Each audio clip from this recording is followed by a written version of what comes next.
सत श्री अकाल जी। मैं आस करदा तुसी सारे ठीक ठाक होवोगे, तंदुरुस्त होवोगे। कुछ गल्लां अज मैनूं पता लगियां, इसे करके रूबरू हो रहे हैं। एक तो मेरे अरेस्ट वारंट जारी हो गए ते लुकआउट नोटिस भी जारी हो गया। First I want to give this message. नमस्कार, आप देख रहे हैं SPN 9 न्यूज और मैं हूं आपके साथ आयुषी श्रीवास्तव।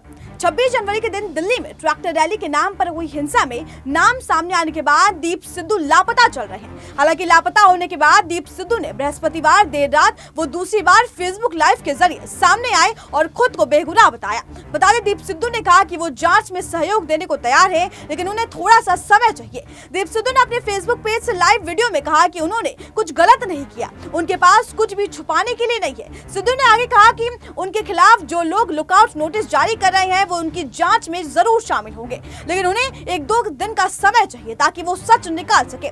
फेसबुक पर जारी वीडियो में दीप सिद्धू ने कहा कि मेरे बारे में लगातार झूठ फैलाया जा रहा है, ऐसे में सच इकट्ठा करना जरूरी है। मेरे में जो ऊपर से केस लगाए जा रहे हैं, मैं उनको लेकर अपने सबूत पेश करूंगा। सिद्धू ने कहा कि ये सरकार और पुलिस की कोई साजिश भी लगातार लड़ रही है। आप पहले पूरा वीडियो जरा देखिए।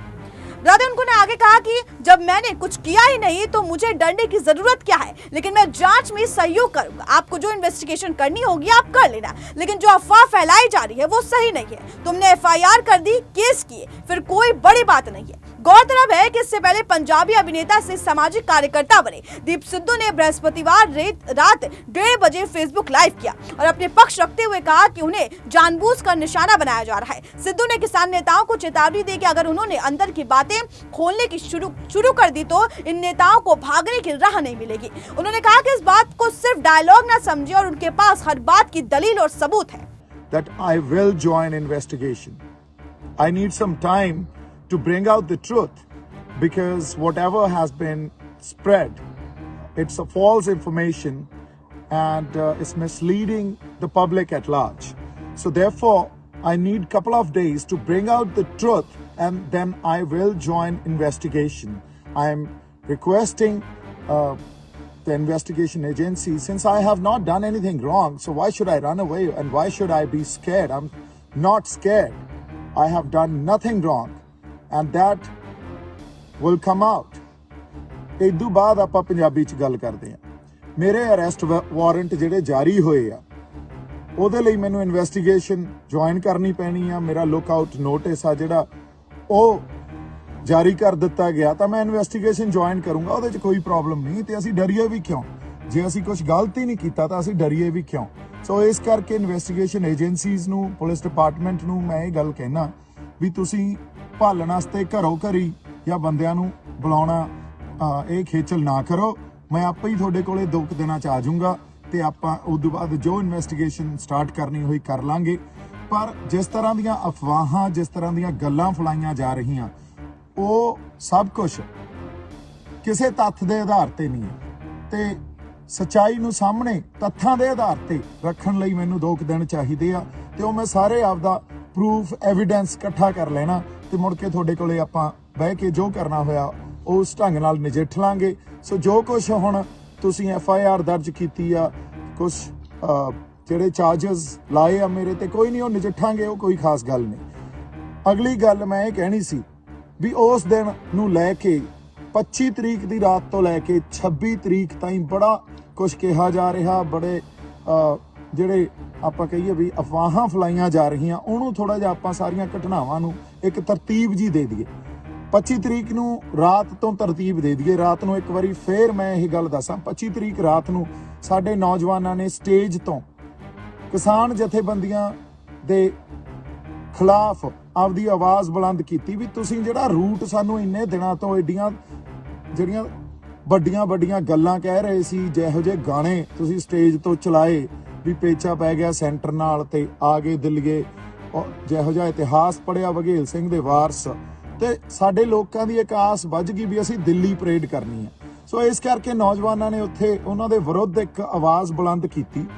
ਉੱਥੇ ਗਰਮੋ ਗਰਮੀ ਹੋ ਗਈ, ਕਾਫੀ ਸਾਡੇ ਬੰਦਿਆਂ ਨੇ ਸੰਭਾਲਣ ਦੀ ਕੋਸ਼ਿਸ਼ ਕੀਤੀ। ਇਸ ਕਰਕੇ ਮੈਨੂੰ ਵੀ ਫੋਨ ਆਇਆ, ਕਿਉਂਕਿ ਜਿਹੜੇ ਸਾਡਾ ਯੂਥ ਆ, ਨੌਜਵਾਨ ਆ, ਕਿਤੇ ਨਾ ਕਿਤੇ ਮੇਰੇ ਵੀ ਮਾੜਾ ਮੋਟਾ ਅੱਖੇ ਲੱਗਦੇ ਆ, ਤਾਂ ਇਸ ਕਰਕੇ ਮੈਂ ਵੀ ਸਟੇਜ ਵੱਲ ਨੂੰ ਗਿਆ।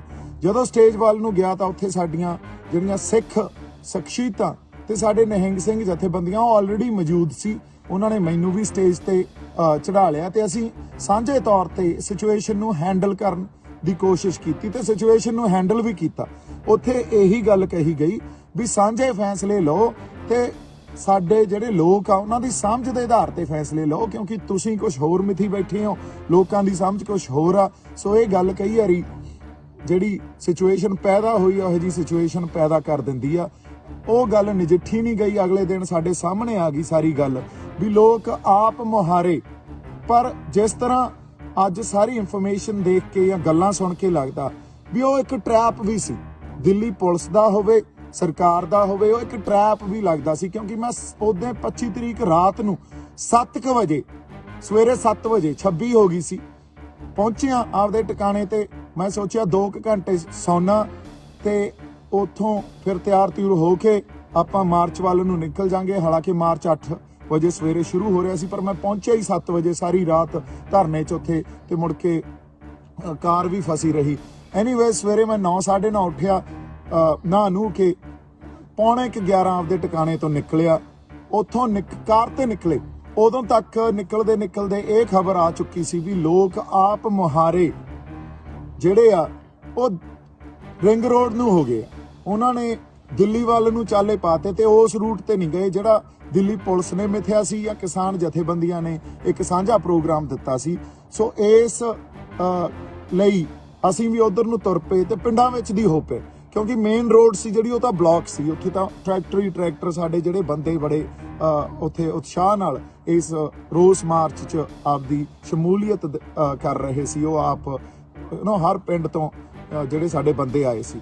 ਸੋ ਪਿੰਡਾਂ ਵਿੱਚ ਦੀ ਹੋ ਤੁਰੇ, ਪਿੰਡਾਂ ਵਿੱਚ ਦੀ ਨਿਕਲ ਕੇ ਅਸੀਂ ਜਮਾਂ ਉਸ ਥਾਂ ਤੇ ਗਏ ਜਿੱਥੇ ਬੈਰੀਕੇਡਿੰਗ ਪਹਿਲਾਂ ਟੁੱਟੀ ਸੀ, ਉਹ ਤਾਂ ਤੋੜ ਰੱਖੀ ਸੀ। ਉੱਥੋਂ ਤਾਂ ਲੋਕ ਅੱਗੇ ਨੂੰ ਹੋ ਗਏ।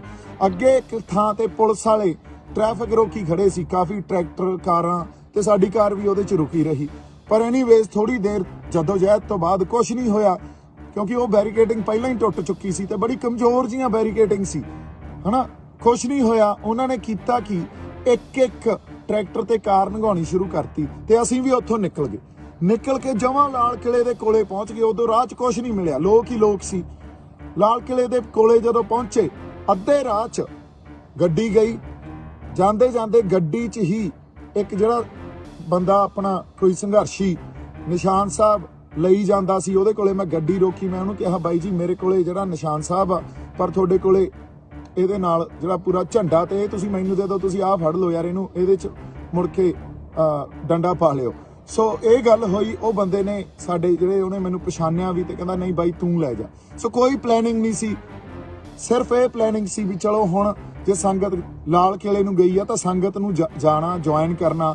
ਆਪਦੇ ਲੋਕਾਂ ਦਾ ਤਾਂ ਫਿਕਰ ਸਾਡੇ ਸਾਰਿਆਂ 'ਚ ਹੀ ਆ। ਅਸੀਂ ਇੱਕ ਦੂਜੇ ਤੇ ਤੌਹਮਤਾਂ ਲਾਈ ਜਾਂਦੇ ਆ। ਦੀਪ ਸਿੱਧੂ ਨੇ ਪਲਾਨ ਕਰਤਾ, ਦੀਪ ਸਿੱਧੂ ਨੇ ਪਤਾ ਨਹੀਂ ਕਿਹਦੇ ਨਾਲ ਇਹ ਗੱਲਾਂ ਪਲਾਨ ਕੀਤੀਆਂ, ਪਰ ਇਹੋ ਜਿਹੀ ਕੋਈ ਗੱਲ ਨਹੀਂ ਸੀ। ਐਨੀਵੇਜ਼ ਲਾਲ ਕਿਲੇ 'ਚ ਜਦੋਂ ਮੈਂ ਨਿਸ਼ਾਨ ਸਾਹਿਬ ਲੈ ਕੇ ਉਹ ਸੰਘਰਸ਼ੀ ਬੰਦੇ ਤੋਂ ਕਾਰ 'ਚੋਂ ਉਤਰਿਆ ਤੇ ਮੈਂ ਫਿਰ ਉਦੋਂ ਬਾਅਦ ਤੁਰ ਕੇ ਅੰਦਰ ਗੇਟ ਥਾਣੀ ਦੀ ਵੜਿਆ। ਜਦੋਂ ਗੇਟ ਥਾਣੀ ਦੀ ਵੜਿਆ ਤਾਂ ਉੱਥੇ ਹਜ਼ਾਰਾਂ ਲੋਕ ਸੀ, ਔਰ ਜਿਹੜਾ ਅੰਦਰ ਉੱਤੇ ਚੜ੍ਹਨ ਵਾਸਤੇ ਦਰਵਾਜ਼ਾ ਸੀ ਉਹ ਵੀ ਉਦੋਂ ਹੀ ਟੁੱਟਿਆ ਸੀ। ਲੋਕਾਂ ਨੇ ਮੈਨੂੰ ਦੇਖਿਆ, ਪਛਾਣਿਆ ਤੇ ਮੈਨੂੰ ਕਹਿੰਦੇ ਬਾਈ ਜੀ ਤੁਸੀਂ ਵੀ ਚੱਲੋ। ਅੱਛਾ, ਅਸੀਂ ਤੇਜ਼ੀ ਨਾਲ ਅੱਗੇ ਵੱਲ ਨੂੰ ਵਧੇ। ਜਦੋਂ ਅਸੀਂ ਉੱਤੇ ਗਏ ਉਦੋਂ ਇੱਕ ਖਾਲੀ ਜਿਹੜੀ ਝੰਡੇ ਵਾਲੀ ਪੋਸਟ ਸੀ, ਖਾਲੀ, ਉਹਦੇ ਤੇ ਤਿਰੰਗਾ ਨਹੀਂ ਸੀ। ਅਸੀਂ ਤਿਰੰਗਾ ਨਹੀਂ ਲਾਇਆ। ਉੱਥੇ ਸਾਡਾ ਜਿਹੜਾ ਬੰਦਾ ਸੀ ਉਹ ਆਲਰੇਡੀ ਚੜ੍ਹਨ ਦੀ ਕੋਸ਼ਿਸ਼ ਕਰ ਰਿਹਾ ਸੀ ਤੇ ਉਹਨੇ ਉੱਤੇ ਚੜ੍ਹ ਕੇ ਡੈਫੀਨੇਟਲੀ ਫਿਰ ਤਾਂ ਜਿਹੜਾ ਜਾਹੋ ਜਲਾਲ ਸੀ, ਮੇਰੇ ਲਾਈਫ 'ਚ ਵੀ ਦੇਖ ਸਕਦੇ ਹੋ, ਮੇਰੀਆਂ ਅੱਖਾਂ 'ਚ ਵੀ ਦੇਖ ਸਕਦੇ ਹੋ। ਅਸੀਂ ਤਾਂ ਦੇਖੋ ਕਿਹੜੀ ਕਿਤਾਬ 'ਚ ਲਿਖਿਆ ਵੀ ਖਾਲੀ ਪੋਸਟ ਤੇ ਅਸੀਂ ਨਿਸ਼ਾਨ ਸਾਹਿਬ ਜਾਂ ਕਿਸਾਨੀ ਦਾ ਝੰਡਾ ਸਿਰਫ ਸੰਕੇਤਕ ਤੌਰ ਤੇ ਨਹੀਂ ਲਾ ਸਕਦੇ। ਇਹ ਤਾਂ ਕਿਸੇ ਕਿਤਾਬ 'ਚ ਕੋਈ ਜੁਰਮ ਨਹੀਂ ਆ। ਸੋ ਅਸੀਂ ਸੰਕੇਤਕ ਤੌਰ ਤੇ ਆਪਦਾ ਨਿਸ਼ਾਨ ਸਾਹਿਬ ਤੇ ਕਿਸਾਨੀ ਦਾ ਝੰਡਾ ਉੱਥੇ ਸਾਡੇ ਬੰਦਿਆਂ ਨੇ ਲਾਇਆ। ਬੜੇ ਸ਼ਾਂਤਮਈ ਢੰਗ ਨਾਲ, ਬੜੇ ਜ਼ਾਬਤੇ 'ਚ ਰਹਿ ਕੇ ਲਾਇਆ। ਇਨਫੈਕਟ ਜਿਹੜੇ ਪੁਲਿਸ ਵਾਲੇ ਸੀ ਉਹ ਸਾਡੀ ਤਾਰੀਫ ਕਰ ਰਹੇ ਸੀ ਵੀ ਯਾਰ ਤੁਸੀਂ ਬੰਦੇ ਵਾਕਈ ਠੀਕ ਹੋ, ਤੁਸੀਂ ਕਿਸੇ ਤਰ੍ਹਾਂ ਦਾ ਕੋਈ ਜਿਹੜਾ ਇਹ ਹੁੱਲੜਬਾਜ਼ੀ ਨਹੀਂ ਕਰ ਰਹੇ, ਉਦਮ ਨਹੀਂ ਮਚਾ ਰਹੇ। ਇਦੋਂ ਬਾਅਦ ਜਦੋਂ ਉਹ ਲਾਇਆ, ਸਾਡਾ ਜਿਹੜਾ ਬੰਦਾ ਉਤਰਿਆ ਤੇ ਉਹਨੂੰ ਤੇ ਮੈਨੂੰ ਜਿਹੜੇ ਸਾਡੀ ਸੰਗਤ ਸੀ, ਲੋਕ ਸੀ, ਉਹ ਥੱਲੇ ਲੈ ਗਏ। ਥੱਲੇ ਜਦੋਂ ਗਏ ਅਸੀਂ ਤੇ ਉਤਸ਼ਾਹ ਇੰਨਾ ਸੀ ਲੋਕਾਂ 'ਚ, ਸੰਗਤ 'ਚ, ਵੀ ਹਰ ਬੰਦਾ ਖੁਸ਼ ਤੇ ਜਕਾਰੇ ਲੱਗ ਰਹੇ ਆ। ਸਾਨੂੰ ਟਰੈਕਟਰ ਤੇ ਚੜਾਤਾ ਤੇ ਮੈਨੂੰ ਕਹਿੰਦੇ ਬਾਈ ਕੁਝ ਬੋਲੋ, ਤੇ ਜਿਹੜੀ ਤੁਸੀਂ ਜੋ ਵੀ ਬੋਲਿਆ ਗਿਆ ਉੱਥੋਂ ਕਿਸਾਨ ਮਜ਼ਦੂਰ ਏਕਤਾ ਜ਼ਿੰਦਾਬਾਦ ਜਾਂ ਆਪਾਂ ਹੋਰ ਜਿਹੜੀਆਂ ਗੱਲਾਂ ਕੀਤੀਆਂ ਉਹ ਵੀਡੀਓ ਵੀ ਤੁਸੀਂ ਦੇਖ ਲਈ ਆ। ਸੋ ਇਹ ਸੀਕੁਐਂਸ ਆਫ ਇਵੈਂਟਸ ਆ, ਮੈਂ ਤੁਹਾਨੂੰ ਦੇ ਰਿਹਾ, ਹਰ ਕੜੀ ਦੇ ਰਿਹਾ। ਇਹਦੇ 'ਚ ਇੱਕ ਵੀ ਗੱਲ ਕੁਝ ਗਲਤ ਹੋਈ ਤਾਂ ਕੋਈ ਵੀ ਬੰਦਾ ਜਿਹੜਾ ਉੱਥੇ ਮੌਜੂਦ ਸੀ, ਜਿਹੜੀਆਂ ਰੂਹਾਂ ਉੱਥੇ ਮੌਜੂਦ ਸੀ, ਉਹ ਇਹਨਾਂ ਨੂੰ ਕੜੀਆਂ ਨੂੰ ਗਲਤ ਕਹਿ ਦੇਣ। ਅਗਲੀ ਗੱਲ ਜਿਹੜੀ ਇਦੋਂ ਬਾਅਦ ਹੋਈ, ਜਦੋਂ ਅਸੀਂ ਟਰੈਕਟਰ ਤੋਂ ਬੋਲ ਰਹੇ ਸੀ ਤਾਂ ਇੱਕ ਹੋਰ ਸਾਡਾ ਨੌਜਵਾਨ ਮੇਰੇ ਕੋਲੇ ਆਇਆ। ਉਹ ਕਹਿੰਦਾ ਬਾਈ ਸਾਡੇ ਜਿਹੜੇ ਬੰਦੇ ਆ ਉੱਤੋਂ ਥੱਲੇ ਨਹੀਂ ਆ ਰਹੇ ਤੇ ਇਹੀ ਟਾਈਮ ਆ ਮੌਕਾ ਸੰਭਾਲਣ ਦਾ, ਤੇ ਆਪਾਂ ਜਾਈਏ, ਮਹਾਰਾਜ ਨੇ ਬਹੁਤ ਮਿਹਰ ਕਰਤੀ ਆ। ਅਸੀਂ ਫੇਰ ਉੱਤੇ ਵੱਲ ਨੂੰ ਭੱਜੇ। ਜਿਹੜੇ ਕਹਿੰਦੇ ਆ ਵੀ ਦੀਪ ਸਿੱਧੂ ਉੱਥੋਂ ਚਲਾ ਗਿਆ ਸੀ, ਨਹੀਂ, ਥੱਲੋਂ ਉੱਤੋਂ ਉਤਰ ਕੇ ਪਹਿਲਾਂ ਆਏ ਟਰੈਕਟਰ ਤੇ ਅਸੀਂ 2 ਲਫ਼ਜ਼ ਬੋਲੇ, ਉਸ ਤੋਂ ਬਾਅਦ ਫੇਰ ਉੱਤੇ ਗਏ। ਉੱਤੇ ਜਾ ਕੇ ਲਿਟਰਲੀ ਹੱਥ ਜੋੜੇ ਵੀ ਬਾਈ ਜੀ ਆ ਜਾਓ ਥੱਲੇ, ਆਪਾਂ ਥੱਲੇ ਬਹਿਣਾ, ਆ ਜਾਓ ਥੱਲੇ, ਸਾਡੇ ਆਗੂਆਂ ਦਾ ਹੁਕਮ ਆ, ਪੰਥ ਦਾ ਹੁਕਮ ਆ, ਤੁਸੀਂ ਥੱਲੇ ਆਓ, ਆਪਾਂ ਆਪਦੇ ਜਾਬਤੇ 'ਚ ਰਹਿਣਾ, ਸ਼ਾਂਤਮਈ ਰਹਿਣਾ, ਤੇ ਥੱਲੇ ਆਓ। ਆਪਾਂ ਕੋਈ ਇਹੋ ਜੀ ਗੱਲ ਨਹੀਂ ਕਰਨੀ ਜਿਹਦੇ ਨਾਲ ਸਰਕਾਰ ਨੂੰ ਕੋਈ ਮੌਕਾ ਮਿਲੇ ਤੇ ਸਰਕਾਰ ਸਾਡੇ ਤੇ ਮੁੜ ਕੇ ਤੌਹਮਤਾਂ ਲਾਵੇ ਜਾਂ ਸਵਾਲ ਚੱਕੇ। ਅਸੀਂ ਬੰਦਿਆਂ ਨੂੰ ਥੱਲੇ ਵੀ ਤਾਰਿਆ। ਉੱਥੇ ਦਿੱਲੀ ਪੁਲਿਸ ਦੇ 2 IPS ਆਫੀਸਰ ਸੀ, ਜਿਨ੍ਹਾਂ ਨੂੰ ਮੈਂ ਰਿਕੁਐਸਟ ਕੀਤੀ ਵੀ ਤੁਹਾਡੇ ਕਹੇ ਨਹੀਂ ਆਉਣਾ, ਮੈਂ ਰਿਕੁਐਸਟ ਕਰਦਾ। ਉਦੋਂ ਜਦੋਂ ਮੈਂ ਰਿਕੁਐਸਟ ਕੀਤੀ ਸਾਡੇ ਬੰਦਿਆਂ ਨੂੰ, ਤੇ ਉਹ ਵਾਕਈ ਉੱਥੋਂ ਥੱਲੇ ਆਉਣਾ ਸ਼ੁਰੂ ਹੋ ਗਏ। ਤੇ ਉਹਨਾਂ ਆਫੀਸਰਸ ਨੇ ਦਿੱਲੀ ਪੁਲਿਸ ਦੇ ਮੈਨੂੰ ਇਹ ਗੱਲ ਵੀ ਕਹੀ ਵੀ ਥੈਂਕ ਯੂ ਵੈਰੀ ਮੱਚ, ਆਪ ਇਨਕੋ ਵਕਤ ਨੀਚੇ ਲੈ ਕੇ ਜਾ ਰਹੇ हैं। ਉਸ ਤੋਂ ਬਾਅਦ ਕੁਝ ਬੰਦਿਆਂ ਨੇ ਮੈਨੂੰ ਕਿਹਾ ਬਾਈ ਤੁਸੀਂ ਵੀ ਆ ਜਾਓ ਕਿਉਂਕਿ ਤੁਹਾਡੇ ਨਾਲ ਇਹ ਸਾਰੇ ਤੁਰ ਪੈਣਗੇ। ਮੈਂ ਉਸ ਤੋਂ ਬਾਅਦ ਉੱਥੋਂ ਥੱਲੇ ਨੂੰ ਚਾਲੇ ਪਾਤੇ, ਨਾਲ ਹੋਰ ਵੀ ਜਿਹੜੇ ਸਾਡੇ ਬੰਦੇ ਸੀ, ਜਿਹੜੇ ਸਾਡੇ ਸੰਘਰਸ਼ੀ ਉੱਥੇ ਹੀ ਮੁੰਡੇ ਮਿਲੇ ਸੀ, ਉਹ ਵੀ ਆ ਗਏ। ਥੱਲੇ ਨੂੰ ਆਉਂਦੇ ਇੱਕ ਹੋਰ ਇਨਫੋਰਮੇਸ਼ਨ ਮਿਲੀ ਵੀ ਗੋਲੀ ਚੱਲ ਗਈ ਤੇ ਸਾਡੇ 3 ਬੰਦੇ ਮਰ ਗਏ, ਜੋ ਕਿ ਬਿਲਕੁਲ ਝੂਠ ਸੀ। ਅਸੀਂ ਉਹ ਵੀ ਉੱਥੇ ਹੀ ਖੜੇ ਹੋ ਕੇ ਕਨਫਰਮ ਕੀਤਾ। ਕੁਛ ਇਹੋ ਜੀ ਗੱਲ ਨਹੀਂ ਹੋਈ, ਸਿਰਫ ਇਹ ਅਫਵਾਹ ਫੈਲਾਈ ਗਈ ਤੇ ਲੋਕਾਂ ਨੇ ਭੱਜਣਾ ਸ਼ੁਰੂ ਕਰਤਾ। ਉਹਨਾਂ ਨੂੰ ਵੀ ਰੋਕਿਆ ਸੀ ਵੀ ਭੱਜੋ ਨਾ, ਕੁਛ ਨਹੀਂ ਹੋਇਆ। ਅੱਛਾ, ਰੋਕ ਕੇ ਉਸ ਤੋਂ ਬਾਅਦ ਅਸੀਂ ਬਾਹਰ ਨੂੰ ਤੁਰਨਾ ਸ਼ੁਰੂ ਕਰਤਾ ਕਿਲੇ ਨੂੰ, ਤੇ ਉਹ 3-4 ਕਿਲੋਮੀਟਰ ਮੈਂ ਵਿੱਚ ਦੀ ਤੁਰ ਕੇ ਲਾਲ ਕਿਲੇ ਤੋਂ ਬਾਹਰ ਗਿਆ। ਉਸ ਤੋਂ ਬਾਅਦ ਸਾਨੂੰ ਇੱਕ ਸਵਿਫਟ ਕਾਰ ਮਿਲੀ ਆ, ਦਿੱਲੀ ਦੇ ਸਾਡੇ ਬੰਦੇ ਸੀ, ਉਹਨਾਂ ਨੇ ਮੈਨੂੰ ਸਾਡੇ ਜਿਹੜਾ ਮੋਰਚਾ ਸਿੰਘੂ ਮੋਰਚੇ ਤੋਂ ਪਹਿਲਾਂ ਸਿੰਘੂ ਮੋਰਚੇ ਤੋਂ ਉੱਥੇ ਛੱਡਿਆ। ਉੱਥੋਂ ਫਿਰ ਸਾਡੇ ਆਪਦੇ ਹੀ ਮੋਰਚੇ 'ਚ ਆਏ ਹੋਏ ਹੋਰ ਕੋਈ ਬੰਦੇ ਮਿਲ ਗਏ ਜਿਨ੍ਹਾਂ ਨੂੰ ਆਪਾਂ ਜਾਣਦੇ ਨਹੀਂ ਸੀ, ਬਾਕੀ ਉੱਥੇ ਮਿਲ ਗਏ। ਉਹਨਾਂ ਦੇ ਨਾਲ ਉਹਨਾਂ ਦੀ ਕਾਰ 'ਚ ਬਹਿ ਕੇ, ਸਕਾਰਪੀਓ 'ਚ ਬਹਿ ਕੇ ਉੱਥੋਂ ਸੁਖਦੇਵ ਵਾਲੇ ਢਾਬੇ ਤੇ ਗਏ। ਸੁਖਦੇਵ ਵਾਲੇ ਢਾਬੇ ਤੋਂ ਉਹ ਵੀ ਪਿੰਡਾਂ ਵਿੱਚ ਦੀ ਬਾਹਰ ਦੀ ਗਏ ਕਿਉਂਕਿ ਵਿੱਚ ਦੀ ਜਾਣਾ ਤਾਂ ਪੋਸੀਬਲ ਹੀ ਨਹੀਂ ਸੀ। ਅੱਛਾ, ਸੁਖਦੇਵ ਦੇ ਢਾਬੇ ਤੇ ਜਾ ਕੇ ਟਰੈਕਟਰ ਤੇ ਬਹਿ ਕੇ ਲਾਈਵ ਕੀਤਾ। ਉਹ ਹਿੰਦੀ 'ਚ ਇਸ ਕਰਕੇ ਕੀਤਾ ਕਿਉਂਕਿ ਸਾਡਾ ਜਿਹੜਾ ਨੈਸ਼ਨਲ ਮੀਡੀਆ, ਉਦੋਂ ਤੱਕ ਮੈਨੂੰ ਖਬਰ ਮਿਲੀ ਵੀ ਉਹ ਅਫਵਾਹਾਂ ਫੈਲਾ ਰਿਹਾ ਤੇ ਉਹ ਡਿਵੀਜ਼ਨ ਕ੍ਰੀਏਟ ਕਰ ਰਿਹਾ ਤੇ ਬੜੀ ਨਫ਼ਰਤ ਫੈਲਾਈ ਜਾ ਰਹੀ ਆ। ਇਸ ਕਰਕੇ ਉਹਨਾਂ ਨੂੰ ਹਿੰਦੀ 'ਚ ਐਡਰੈਸ ਕੀਤਾ। ਉੱਥੇ ਹੀ ਫਿਰ ਉਹ ਘਟਨਾ ਵਾਪਰੀ ਜਿੱਥੋਂ ਕਿਸੇ ਖਾਸ ਕਿਸਾਨ ਯੂਨੀਅਨ ਦੇ 2 ਬੰਦੇ ਪਹਿਲਾਂ ਉਹਨਾਂ ਨੇ ਇਹ ਕਹਿਣਾ ਸ਼ੁਰੂ ਕੀਤਾ ਵੀ ਤੂੰ ਹਿੰਸਾ ਭੜਕਾਈ ਆ। ਮੈਂ ਉਹਨਾਂ ਨੂੰ ਕਿਹਾ ਬਾਈ ਮੈਂ ਕੋਈ ਹਿੰਸਾ ਨਹੀਂ ਭੜਕਾਈ। ਨਹੀਂ ਇਹਨੂੰ ਫੜੋ। 2 ਬੰਦੇ ਹੋਰ ਨਾਲ ਜੁੜ ਗਏ ਤੇ ਫਿਰ ਜਿਹੜੇ ਇੱਧਰਲੇ ਪਾਸੇ ਜਿਨ੍ਹਾਂ ਤੋਂ ਮੈਂ ਪੁੱਛਿਆ ਮੇਰੇ ਵੀਡੀਓ 'ਚ ਵੀ ਬਾਈ ਤੁਹਾਡੇ ਕੋਲੇ ਕੋਈ ਹਥਿਆਰ ਸੀ, ਤੁਸੀਂ ਉਹ ਵੀਡੀਓ 'ਚ ਦੇਖਿਓ, ਤੁਹਾਡੇ ਕੋਲੇ ਤਾਂ ਇਕੱਲੇ ਹੱਥ ਹੀ ਸੀ ਨਾ। ਤਾਂ ਉਹਨਾਂ ਨੇ ਕਿਹਾ ਨਹੀਂ ਕੋਈ ਹਥਿਆਰ ਨਹੀਂ ਸੀ ਜੀ, ਹੱਥ ਆ ਸਾਡੇ ਕੋਲੇ, ਤਾਂ ਟਰੈਕਟਰ ਆ। ਸੋ ਇਹ ਵੀ ਤੁਸੀਂ ਉਸ ਵੀਡੀਓ 'ਚ ਦੇਖ ਸਕਦੇ ਹੋ। ਉਹਨਾਂ ਨੇ ਹੀ ਮੈਨੂੰ ਕਿਹਾ ਬਾਈ ਤੂੰ ਇੱਥੋਂ ਨਿਕਲ ਜਾ। ਜਦੋਂ ਮੈਂ ਉੱਥੋਂ ਨਿਕਲਿਆ ਤੇ ਮੈਨੂੰ ਉਹ ਕਿਹਾ ਬਾਈ ਤੂੰ ਜਲਦੀ ਨਿਕਲ ਜਾ ਇੱਥੋਂ। ਫਿਰ ਇੱਕ ਜਿਹੜਾ ਉੱਥੇ ਕੋਈ ਸਾਡਾ ਕਿਸਾਨ ਮੋਰਚੇ 'ਚ ਹੀ ਆਇਆ ਹੋਇਆ ਬੰਦਾ ਸੀ, ਉਹਦਾ ਮੋਟਰਸਾਈਕਲ ਫੜਿਆ, ਉਹਦਾ ਪਿਆਰ ਨਾਲ ਮੋਟਰਸਾਈਕਲ ਫੜਿਆ, ਉਹਦਾ ਨੰਬਰ ਲਿਆ। ਅੱਛਾ, ਉਹਨੂੰ ਆਪਦਾ ਨੰਬਰ ਦਿੱਤਾ, ਉਹਨੂੰ ਕਿਹਾ ਬਾਈ ਤੂੰ ਨੰਬਰ ਇਸ ਤੇ ਫੋਨ ਕਰ ਲਈ, ਤੇਰਾ ਮੋਟਰਸਾਈਕਲ ਤੈਨੂੰ ਵਾਪਸ ਮਿਲ ਜੂਗਾ। ਉਦੋਂ ਬਾਅਦ ਉਹਨੇ ਮੋਟਰਸਾਈਕਲ ਦੇਤਾ, ਉਹ ਲੈ ਕੇ ਮੈਂ ਉੱਥੋਂ ਨਿਕਲ ਗਿਆ। ਨਿਕਲ ਕੇ ਹਰਿਆਣੇ 'ਚ ਹੀ ਆ ਗਿਆ, ਮੋਰਚੇ ਦੇ ਕੋਲ ਹੀ ਬੈਠੇ ਆ। ਉਹਦਾ ਮੋਟਰਸਾਈਕਲ ਵਾਪਸ ਸੁਖਦੇਵ ਢਾਬੇ ਤੇ ਪਹੁੰਚਾਤਾ ਤੇ ਉਹ ਬੰਦੇ ਨੂੰ ਉਹਦਾ ਮੋਟਰਸਾਈਕਲ ਮਿਲ ਗਿਆ। ਉਦੋਂ ਬਾਅਦ ਜੋ ਮੇਰੇ ਖਿਲਾਫ ਪ੍ਰਚਾਰ ਹੋਇਆ ਹਰ ਕਿਸੇ ਨੇ ਰਲ ਕੇ, ਜੇ ਕਿਤੇ ਸਾਡੇ ਆਗੂ ਉਸ ਗੱਲ ਨੂੰ, ਮੇਰੀ ਵੀਡੀਓ ਸੁਣਿਓ ਟਰੈਕਟਰ ਤੇ ਜਿਹੜੀ ਖੜ ਕੇ ਪਾਈ ਹੋਈ ਆ ਉਹ ਸੁਣਿਓ। ਉਹਦੇ 'ਚ ਇਹ ਗੱਲ ਦੱਸੀ ਮੈਂ ਵੀ ਆਗੂਆਂ ਨੂੰ ਬੇਨਤੀ ਆ ਜਾਓ, ਤੁਹਾਡੀ ਅਗਵਾਈ 'ਚ ਹੀ ਲੜ ਰਹੇ ਆ, ਫੈਸਲਾ ਲਓ। ਜੇ ਕਿਤੇ ਉੱਥੇ ਸਟੈਂਡ ਲੈ ਲੈਂਦੇ ਤਾਂ ਗੱਲ ਹੀ ਕੁਝ ਹੋਰ ਹੋਣੀ ਸੀ। ਚਲੋ ਨਹੀਂ ਹੋਈ, ਪਰ ਸਾਨੂੰ ਇੱਕ ਦੂਜੇ ਨੂੰ ਨਿੰਦਣਾ ਨਹੀਂ ਚਾਹੀਦਾ, ਤੌਹਮਤਾਂ ਨਹੀਂ ਲਾਉਣੀਆਂ ਚਾਹੀਦੀਆਂ।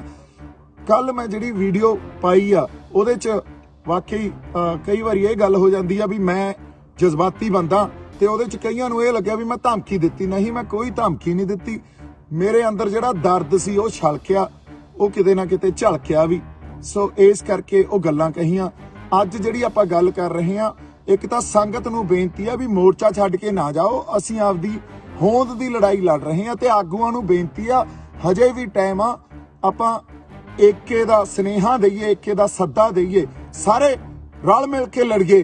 ਕਿਉਂਕਿ ਸਾਨੂੰ ਜਿਸ ਤਰ੍ਹਾਂ ਦੀ ਹੁਣ ਉੱਥੇ ਹਾਲਾਤ ਬਣ ਰਹੇ ਆ, ਉਹਨਾਂ ਹਾਲਾਤਾਂ ਨੂੰ ਸਮਝਦੇ ਹੋਏ ਸਾਡੇ ਬਜ਼ੁਰਗਾਂ ਨੂੰ, ਸਾਡੀਆਂ ਮਾਤਾਵਾਂ, ਬੀਬੀਆਂ ਨੂੰ, ਭੈਣਾਂ ਨੂੰ ਤੇ ਬੱਚਿਆਂ ਨੂੰ ਹਿਫਾਜ਼ਤ ਦੇਣੀ ਪਊਗੀ, ਉਹਨਾਂ ਦੀ ਹਿਫਾਜ਼ਤ ਕਰਨੀ ਪਊਗੀ। ਤੁਸੀਂ ਵੇਖ ਲਓ, ਉਦੋਂ ਜੇ ਇਸ ਗੱਲ ਨੂੰ ਸਮਝੀਏ, ਇਦੋਂ ਜ਼ਿਆਦਾ ਤਾਂ ਸਰਕਾਰ ਨੇ ਬੈਰੀਕੇਟਿੰਗ ਜਿਹੜੀ ਕੀਤੀ ਸੀ ਉਹ ਉਦੋਂ ਹੀ ਕੀਤੀ ਸੀ ਜਿੱਦੇ ਅਸੀਂ 26 ਨਵੰਬਰ ਨੂੰ ਪੰਜਾਬ ਤੋਂ ਤੁਰ ਕੇ ਦਿੱਲੀ ਗਏ ਆ। ਉਹ ਜਿੱਦੇ ਅਸੀਂ ਹੁਣ 26 ਜਨਵਰੀ ਨੂੰ ਗਏ, ਉਹ ਤਾਂ ਬੜਾ ਹੀ ਹਲਕਾ ਜਿਹਾ ਕੰਮ ਸੀ, ਕੋਈ ਏਡੀ ਖਾਸ ਗੱਲ ਹੋਈ ਨਹੀਂ ਉੱਥੇ। ਤੇ ਬੰਦਿਆਂ ਨੇ ਉੱਥੋਂ ਆਈ ਲੰਘ ਗਏ। ਜਿਵੇਂ ਹਰ ਕੋਈ ਕਿਸੇ ਤੋਂ ਵੀ ਪੁੱਛ ਕੇ ਦੇਖ ਲਓ, ਹਰ ਬੰਦਾ ਹੁਣ ਇਹੀ ਸੋਚ ਰਿਹਾ ਵੀ ਇਹ ਤਾਂ ਕੋਈ ਟ੍ਰੈਪ ਸੀ, ਤਾਂ ਕਿ ਸਾਡੇ ਤੇ ਤੌਮਤਾਂ ਲਾ ਸਕਣ, ਸਾਡੇ ਤੇ ਉਂਗਲਾਂ ਚੱਕ ਸਕਣ। ਸੋ ਜਿਹੜੀਆਂ ਗੱਲਾਂ ਆਪਾਂ ਹੁਣ ਕਰਨੀਆਂ ਉਹ ਇਹ ਆ ਵੀ ਇਕੱਠੇ ਰਲ ਮਿਲ ਕੇ ਬੈਠੀਏ, ਏਕੇ ਦਾ ਸੁਨੇਹਾ ਦਈਏ। ਹਜੇ ਵੀ ਟਾਈਮ ਆ, ਸਾਡਾ ਏਕਾ ਹੀ ਸਾਡੀ ਤਾਕਤ ਆ। ਅਸੀਂ ਜਿਹੜੇ ਸਿਸਟਮ ਨਾਲ, ਜਿਹੜੇ ਨਿਊ ਵਰਲਡ ਆਰਡਰ ਨਾਲ ਲੜ ਰਹੇ ਆ, ਸਾਡੀ ਜ਼ਿੰਮੇਵਾਰੀ ਬਹੁਤ ਵੱਡੀ ਆ। ਹਜੇ ਵੀ ਇਸ ਗੱਲ ਨੂੰ ਸਮਝੀਏ। ਮੇਰੀ ਆਗੂਆਂ ਨੂੰ ਇਹੀ ਅਰਜ਼ ਆ ਵੀ ਅਸੀਂ ਆਪਦੀਆਂ ਕੋਈ ਗਲਤ ਫੈਸਲੇ ਜਾਂ ਮੰਨ ਲਓ ਕੋਈ ਕਿਸੇ ਤਰ੍ਹਾਂ ਦੀ ਅੰਦਰ ਜਿਹੜੀ ਵਖਰੇਵੇਂ ਆ, ਉਹਨਾਂ ਨੂੰ ਕਵਰ ਕਰਨ ਲਈ ਜਿਹੜਾ ਬਲੇਮ ਗੇਮ ਹੁੰਦੀ ਆ ਨਾ ਵੀ ਇੱਕ ਬੰਦੇ ਦੇ ਸਿਰ ਤੇ ਸਭ ਕੁਝ ਮੜ ਦੋ, ਉਹ ਨਾ ਲਾਈਏ। ਅਸੀਂ ਏਕਾ ਬਣਾਈ ਰੱਖੀਏ, ਏਕੇ ਦਾ ਸੱਦਾ ਦਈਏ, ਏਕੇ ਦਾ ਸੱਦਾ ਦਿਓ। ਅਸੀਂ ਸਾਰੇ ਰਲ ਮਿਲ ਕੇ ਬਹਿਨੇ ਆ।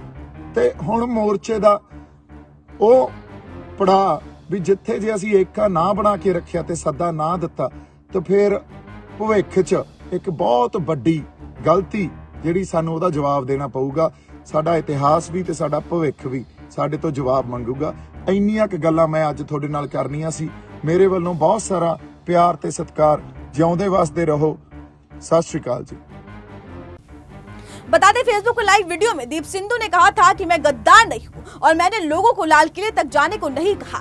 पंजाब कलाकार ने कहा कि ये जनता का निर्णय था, पंजाब से विरोध करने के लिए सभी तरह से आए थे, कोई भी उनका नेतृत्व नहीं कर रहा था। उन्होंने कहा कि किसान संगठनों के नेता जिन्होंने उन्हें देशद्रोही कहा है, उन्हें शर्म आनी चाहिए क्योंकि वो सरकार की बोली बोल रहे हैं। गद्दार कहे जाने से नाराज सिद्धू ने कहा कि उनके बारे में कई तरह की बातें कही जा रही है, ऐसे में वक्त आ गया है कि कुछ बातें स्पष्ट कर देनी चाहिए। बता दें, दिल्ली में 26 जनवरी को लाल किले पर झंडा लगाने के विषय में दीप सिद्धू ने कहा कि युवाओं को दिल्ली में ट्रैक्टर मार्च की बात कहकर बुलाया गया था। बाद में किसान नेताओं ने दिल्ली में तय रूट पर परेड की बात कही थी, जिस पर युवाओं ने रोष जाहिर किया तो किसान नेता वहां से किनारा करने लगे। इस खबर पर आपकी क्या राय है, हमें कमेंट बॉक्स में जरूर बताएं। अगर आपको ये खबर पसंद आई हो तो उसे लाइक, शेयर और सब्सक्राइब करना ना भूलें।